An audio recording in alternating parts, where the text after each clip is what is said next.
नमस्कार, आप देख रहे हैं पुलिस महानगर। तो आइए शुरुआत करते हैं आज की कुछ खास खबरों से। हाल ही में 5 दिन तक मराठा आरक्षण की मांग करने वाले आंदोलनकारी मनोज जरांगी ने बड़ा बयान दे दिया है। जरांगी ने एक बार फिर सरकार को साफ चेतावनी दी कि अगर आरक्षण के मुद्दे पर मराठा समुदाय से विश्वासघात हुआ तो सत्तारूढ़ दलों को चुनाव में कड़ी हार का सामना करना पड़ेगा। उन्होंने कहा कि हर हाल में मराठा समाज को अन्य पिछड़ा वर्ग श्रेणी में शामिल किया जाएगा। यह बयान उन्होंने भूख हड़ताल के बाद अस्पताल में भर्ती रहने के दौरान पत्रकारों से बातचीत में दिया।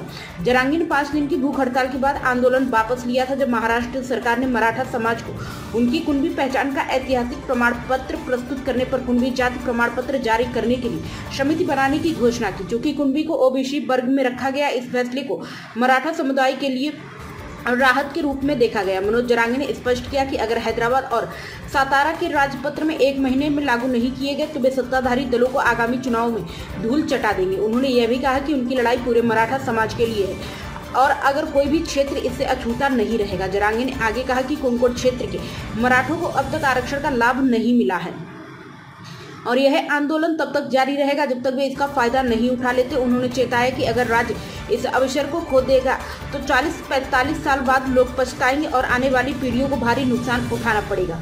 उन्होंने युवाओं से अपील की है कि वे किसी के बहकावे में न आए और शिक्षा व नौकरियों को क्षेत्रीय से राज्यव्यापी स्वरूप देने की ओर संकेत करता है।